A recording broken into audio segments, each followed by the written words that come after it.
അക്കാലത്ത് യേശുവിൻ്റെ ശിഷ്യന്മാർ പറഞ്ഞു, ഇപ്പോൾ ഇതാ നീ സ്പഷ്ടമായി സംസാരിക്കുന്നു, ഉപമയൊന്നും പറയുന്നുമില്ല. നീ എല്ലാ കാര്യങ്ങളും അറിയുന്നുവെന്നും ആരും നിന്നോട് ചോദിക്കേണ്ട ആവശ്യമില്ലെന്നും ഇപ്പോൾ ഞങ്ങൾ മനസ്സിലാക്കുന്നു. നീ ദൈവത്തിൽ നിന്ന് വന്നുവെന്ന് ഇതിനാൽ ഞങ്ങൾ വിശ്വസിക്കുന്നു. യേശു ചോദിച്ചു, ഇപ്പോൾ നിങ്ങൾ വിശ്വസിക്കുന്നുവോ? എന്നാൽ നിങ്ങൾ ഓരോരുത്തരും താങ്കളുടെ വഴിക്ക് ചിതറിക്കപ്പെടുകയും എന്നെ ഏകനാക്കി വിട്ടുപോവുകയും ചെയ്യുന്ന സമയം വരുന്നു. അല്ല, അത് വന്നു കഴിഞ്ഞു. എങ്കിലും ഞാൻ ഏകനല്ല, കാരണം പിതാവ് എന്നോട് കൂടെയുണ്ട്. നിങ്ങൾ എന്നിൽ സമാധാനം കണ്ടെത്തേണ്ടതിനാണ് ഞാനിത് നിങ്ങളോട് പറഞ്ഞത്.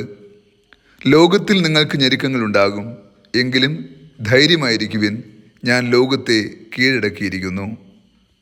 ഈശോയിൽ ഏറ്റവും സ്നേഹമുള്ള പ്രിയ ദൈവമക്കളെ, ഈ വിശുദ്ധ പ്രഭാതത്തിൽ നാം ദൈവതിരുസന്നിധിയിൽ പ്രാർത്ഥനാപൂർവമായിരിക്കുമ്പോൾ ദൈവാത്മാവിൻ്റെ ചൈതന്യത്തെ ധ്യാനിക്കാം.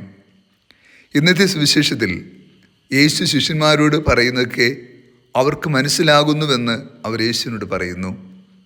എന്തുകൊണ്ടാണ് യേശു ഇതിനു മുൻപേ പറഞ്ഞത് അവർക്ക് മനസ്സിലാകാതെ പോവുകയും ഇപ്പോൾ പറഞ്ഞതെല്ലാം മനസ്സിലാകുകയും ചെയ്യുന്നത് എന്ന് ചിന്തിക്കുമ്പോൾ അതിന് ലഭിക്കുന്ന ഉത്തരം ഇന്നത്തെ സുവിശേഷത്തിലുണ്ട്. ആത്മാവിനാൽ നയിക്കപ്പെടുന്നവരായപ്പോഴാണ്, പരിശുദ്ധാത്മാവിൻ്റെ കൃപ അവർക്ക് ലഭിച്ചപ്പോഴാണ് അവർക്കെല്ലാം മനസ്സിലാക്കാൻ കഴിയുന്നതും യേശുവിൻ്റെ ദൗത്യവും യേശു നൽകുന്ന കൃപകളും യേശു നൽകുന്ന വചനത്തിൻ്റെ വ്യാഖ്യാനങ്ങളും അവർക്ക് ഉൾക്കൊള്ളാൻ കഴിഞ്ഞത്. പരിശുദ്ധാത്മാവ് വന്നു കഴിഞ്ഞാൽ മാത്രമാണ് നമുക്ക് ദൈവത്തിൻ്റെ ഇഷ്ടം നിറവേറ്റുവാനും അതിൽ പരിപൂർണമായ കൃപ സ്വന്തമാക്കുവാനും കഴിയുക. യേശു ഇന്നത്തെ സുവിശേഷത്തിലൂടെ അവർക്ക് നൽകുന്ന ഏറ്റവും മഹത്തായ ബലവും ഇത് തന്നെയാണ്. ക്രിസ്തു ദൈവാത്മാവിനാൽ നയിക്കപ്പെട്ട വ്യക്തിയാണ്. എല്ലാവരും ഉപേക്ഷിച്ച് പോയാലും എല്ലാവരാലും തിരസ്കരിക്കപ്പെട്ടാലും പിതാവ് തന്നോട് കൂടെ ഉണ്ട് എന്ന് യേശുവിന് ബോധ്യമുണ്ടായിരുന്നു. അതുകൊണ്ട് യേശു പറയുന്നു, ലോകത്തിൽ നിങ്ങൾക്ക് ഞെരുക്കങ്ങൾ ഉണ്ടാകും, എങ്കിലും ധൈര്യമായിരിക്കുവിൻ, ഞാൻ ലോകത്തെ കീഴടക്കിയിരിക്കുന്നു.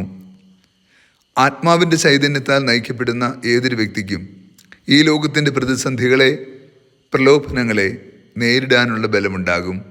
അത് ദൈവിക ചൈതന്യമാണ്, അവിടുത്തെ ശക്തിയാണ്. ഇന്നത്തെ ആദ്യ വായനയിൽ നമ്മൾ കാണുന്ന ഒരു സംഭവമുണ്ട്. അപ്പോസ്തലനായ പൗലോസ് എഫേസസിലെത്തുമ്പോൾ അവിടെ അവരോട് ചോദിക്കുന്നു, നിങ്ങൾ ജ്ഞാനസ്നാനം സ്വീകരിച്ചവരാണോ? നിങ്ങൾ ഏത് ജ്ഞാനസ്നാനമാണ് സ്വീകരിച്ചത്? അപ്പോൾ അവർ പറയുന്നു, ഞങ്ങൾ സ്നാപയോഹന്നാൻ്റെ ജ്ഞാനസ്നാനമാണ് സ്വീകരിച്ചത് എന്ന്. അതിന് അപ്പോസ്തലനായ പൗലോസ് ഉത്തരം നൽകുന്നു, നിങ്ങൾ സ്വീകരിച്ച ജ്ഞാനസ്നാനം അനുതാപത്തിൻ്റെ ജ്ഞാനസ്നാനമാണ്, എന്നാൽ നിങ്ങൾ സ്വീകരിക്കേണ്ടത് പരിശുദ്ധാത്മാവിനാലുള്ള ജ്ഞാനസ്നാനമാണ്. പൗലോസ് അപ്പോസ്തലൻ അവരുടെ മേൽ കൈകൾ വെച്ചു. അപ്പോൾ പരിശുദ്ധാത്മാവ് അവരുടെ മേൽ വന്ന് നിറഞ്ഞു. അവർ എല്ലാവരും വിവിധ ഭാഷയിൽ സംസാരിക്കുന്നവരും പ്രവചിക്കുന്നവരുമായി മാറി. പരിശുദ്ധാത്മാവിനെ ലഭിച്ചു കഴിഞ്ഞപ്പോൾ അവരെല്ലാവരും പുതിയ സൃഷ്ടിയായി രൂപാന്തരപ്പെടുകയും ആത്മാവിൻ്റെ ചൈതന്യത്താൽ നയിക്കപ്പെടുന്നവരായി തീരുകയും ചെയ്തു. നമ്മളെല്ലാവരും ക്രിസ്തുവിനാൽ ജ്ഞാനസ്നാനം സ്വീകരിക്കപ്പെട്ടവരാണ്. അവൻ്റെ തിരുരക്തത്താൽ കഴുകി വിശുദ്ധീകരിക്കപ്പെട്ട സ്വന്തം ജനതയാണ് നമ്മൾ. അതുകൊണ്ട് തന്നെ നമ്മുടെ ജീവിതത്തിലും ഇപ്രകാരം ആത്മീയമായ മാറ്റങ്ങൾ സംഭവിക്കണം. നമ്മുടെ സാന്നിധ്യം, ഇടപെടൽ മറ്റുള്ളവർക്ക് അനുഗ്രഹമായി മാറണം.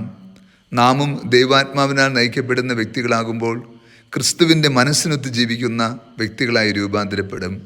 പരിശുദ്ധാത്മാവിൻ്റെ കൃപ സമൃദ്ധമായി നമ്മുടെ മേലിൽ വന്ന് നിറയുമ്പോൾ നമ്മൾ നന്മ നിറഞ്ഞ വ്യക്തികളായി ദൈവകൃപയ്ക്ക് അനുയോജ്യമായി ജീവിക്കുന്നവരായി തീരും. ആത്മാവിൻ്റെ കൃപ ഒരുവനിൽ നിറയുമ്പോൾ അവൻ സഹനങ്ങൾ ഏറ്റെടുക്കുവാൻ ശക്തിയുള്ളവനായി മാറും. ഇത് ദൈവികമായ ദിവ്യരഹസ്യങ്ങളാണ്. എല്ലാ ദൈവിക പദ്ധതിയുടെ പിന്നിലും ഉള്ള ദൈവത്തിൻ്റെ ഇഷ്ടം നിറവേറ്റുവാനും ആ തിരുഹിതത്തിന് വിധേയപ്പെട്ട് ജീവിക്കുവാനും നമ്മൾ അർഹരായിത്തീരും. യേശു ഇന്ന് നമ്മോട് ആവശ്യപ്പെടുന്ന ആ കൃപാവരത്തിന് അനുയോജ്യമായ വിധം ജീവിതം നയിച്ചുകൊണ്ട് ദൈവത്തിൻ്റെ ശക്തി സ്വീകരിച്ച് നമുക്ക് സാക്ഷികളായി തീരുവാനുള്ള ആത്മീയ കൃപാവരം പ്രാർത്ഥിക്കാം. യേശു പിതാവിനോട് ഗാഢമായ സ്നേഹത്തിൽ നിലനിന്നതുപോലെ ദൈവത്തിൻ്റെ വത്സല മക്കളായ നമുക്കും അവിടുത്തെ സ്നേഹത്തിൽ നിലനിന്നുകൊണ്ട് പരിശുദ്ധാത്മാവിനാൽ നയിക്കപ്പെടുന്ന പൊതുജനമായി രൂപാന്തരപ്പെടാം. നമ്മളിലൂടെ അനേകർക്ക് ആശ്വാസവും സാന്ത്വനവും ലഭിക്കട്ടെ. നമ്മുടെ വാക്കും പ്രവൃത്തിയും മറ്റുള്ളവർക്ക് അനുഗ്രഹമാകട്ടെ. അങ്ങനെ പരിശുദ്ധാത്മാവിൻ്റെ നിറവ് നമ്മളിൽ എന്നും പൂർണ്ണമാകുവാനും അപരന് ആശ്വാസമാകുവാനും ഇടയാകട്ടെ. കർത്താവ് നിങ്ങളോട് കൂടെ. സർവശക്തനായ ദൈവം പിതാവും പുത്രനും പരിശുദ്ധാത്മാവും നമ്മെ അനുഗ്രഹിച്ച് ആശീർവദിക്കുമാറാകട്ടെ. ആമേൻ.